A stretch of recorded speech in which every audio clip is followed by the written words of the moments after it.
We finally get the body sandblasted, and John builds a better work environment. John, please explain to us the different ways there are to strip paint off an automobile. Alright, so there's maybe 4 main options. You've got sanding, you got chemical stripping, you got laser stripping, and then you got media blasting, which includes vapor blasting. And the one that you use kind of depends on the size of the job you're doing, the expense, and actually the mess and the time involved. So you can certainly choose to just use sanding, getting your sander out and your sandpaper. And this is fine if you're doing a minor touch-up or just a simple, a specific panel like a hood or a quarter panel. But the main problem with this, like it says here, is that it takes a lot of work, and there's no way you're going to get into hard-to-reach places like, under a hood or up under footwells, behind dashboards, these types of places. You're just not going to be able to do it. And again, this is assuming that you've taken every nut and bolt out of the way, right? If you're working around body trim and fasteners and these types of things, sanding is just a major pain in the ass. The next option you have is chemical stripping, which, you buy a can of stuff and smear it all over the car and start scraping away at it. Similar to sanding, it's good for a panel, like a quarter panel or a hood, where there's nothing in the way. It's just a big working area. But if you've got fasteners and wire harnesses and stuff in the way, again, it's just not feasible. And in my case, with a body off, you would think chemical dipping, which fits into chemical stripping category, that would be the way to go. And it actually is the best method because it doesn't affect the metal in any way. It just literally melts off all the paint, and an acid dip will also eat the rust issues. So chemical dipping is the best way to do it, but it can be expensive. But the big problem in my area, again in around Orlando, Florida, is due to EPA and OSHA restrictions and these types of things. There are no places that do it anymore that are close enough to me that make it feasible. So it wasn't an option to me. But in my scenario, it is the preferred way to do it. Which leads us to the third option, which is media blasting. And this can be broken down into regular dry sandblasting and what they call now, which is wet sandblasting, or dustless sandblasting, it's also known as. And it's basically just shooting abrasive material out of a nozzle at high speeds to remove whatever it is you're trying to remove. This is my best option because, again, I'm full body off. I've taken every nut and bolt off out of the way, so I can just blast away without worrying about harming anything else around it. I was going to sandblast it myself. I have the little red Harbor Freight tub. I have a large enough compressor to handle doing it, but it really is a pain in the ass, very messy. The dust goes everywhere, and it's a lot of work. It just is a lot of work for doing all the panels in the car, the engine, the running gear, transmissions, engine. So it's a big task. So I opted to hire a company that does the dustless. 2 reasons. A, it's much easier on me because I just get to watch the guy. But secondly, the fact that it's using water actually reduces the temperatures on the surface of the metal, because it is a fact, and everyone must realize this, that sandblasting does affect the material and causes it to deform. As a matter of fact, the chap that I have doing my car refuses to do car hoods. He'll do panels like fenders and things like that, but he has actually deformed hoods enough that the customers insisted he buy a new hood. The last option to mention is laser stripping, which is a little bit newer. It just uses high power laser light to basically vaporize what's on the surface, whether it's paint or rust. The pros does a terrific job. It's faster than some other type ways of doing things. It's kind of similar to sandblasting in the time it takes, but there's no mess. There's no blast media all over the place, and it doesn't affect the base material. It doesn't score it, etch it, abrade it like sand or any type of media does. So it is a terrific way of doing things, but as of right now, at the time of this video, which is 2025, it's expensive. It's very expensive to buy a machine if you want your own, so to speak, and even services that you can hire to come in and do it. Right now, it's still an expensive operation. And the other con is that it does heat up the material. So if you're working on sheet metal, like fenders and stuff on a vehicle, it can warp that, or it will warp it, because it can get in excess of 350 to 400 degrees. So they can change settings and things to kind of minimize that, but that would be like the main con to doing an automobile.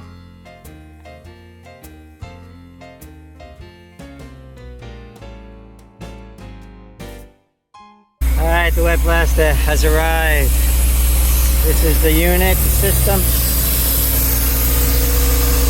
Again, it's a whole thing. It's not just a little tank from Harbor Freight that you hook up the air pressure. This is the system. Here's the media. We're going to treat with Ospho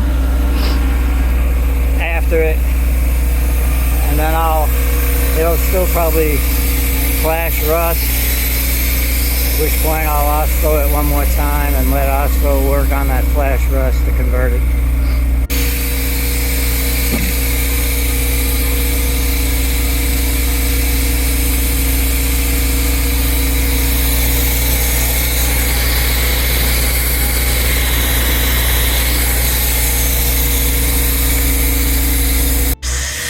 Here we go.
shit, this is Florida.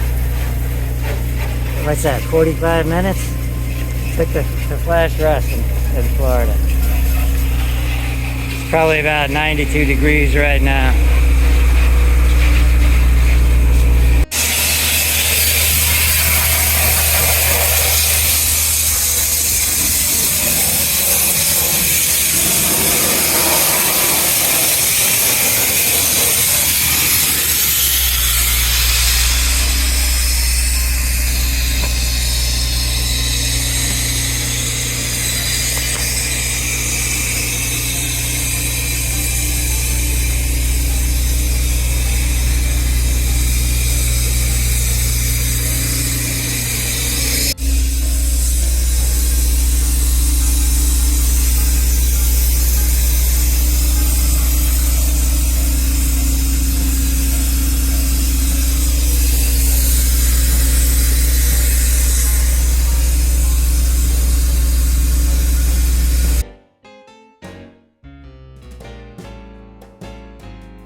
It is magic.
That Ospho hits it, the rust dissolves, the flash rust. Crazy. Remember how that used to be rusted? Unbelievable.